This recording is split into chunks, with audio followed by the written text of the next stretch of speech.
कराची में tanker mafia का राज, आवाम का पानी लूट कर अरबों कमाने का धंधा है। मुल्क में सबसे बड़ा और माशी हब कहलाने वाला शहर पानी के बदतरीन बुरान से दोचार है। सरकारी लाइनों में बूंद बूंद को तरसने वाले शहरी मजबूर हैं कि वो महंगे दामों टैंकर माफिया से पानी खरीदें। तहकीकात में इंकशाफ हुआ है कि ये माफिया रोजाना करोड़ रुपए कमाता है, जबकि अवाम बुनियादी हक पानी एक अय्याशी बना दिया गया है। जराये के मुताबिक कराची में वाटर बोर्ड के 12 से जायद बड़े हाइड्रेंट हैं, जिन पर मुकम्मल कंट्रोल टैंकर माफिया के पास है। ये माफिया बाअसर सियासी शख्सियात और मकामी असर रसूख रखने वाले गुरोहों की सरपरस्ती में काम करता है। रिपोर्ट्स के मुताबिक हाइड्रेंट से यौमिया हजारों टैंकर भरते हैं, लेकिन ये पानी घरों की लाइनों में पहुंचने के बजाय ब्लैक मार्केट में बेचा जाता है।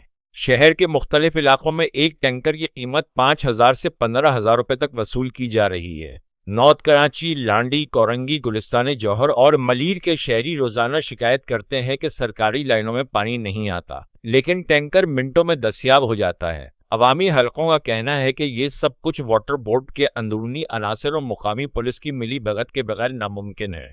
माहिरीन के मुताबिक टैंकर माफिया रोजाना तकरीबन 50 से 60 करोड़ रुपए की गैर कानूनी कमाई करता है। सालाना ये आदादो शुमार सैकड़ों अरब रुपए तक पहुंच जाते हैं, जो करप्शन के बड़े स्कैंडल्स में से एक है। एक काले धन का एक हिस्सा मुख्तलिफ इदारों और सियासी शख्सियात तक जाता है, जिसके बाइस ये माफिया अब तक नाकाबिले शिकस्त है।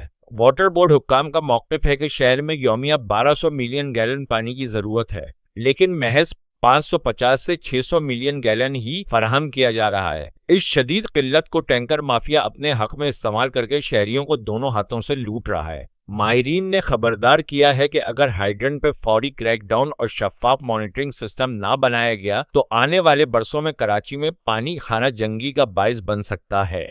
शहरियों का कहना है हुकूमत हमें पानी नहीं देती, टैंकर माफिया हर हफ्ते जेब खाली करवा देता है।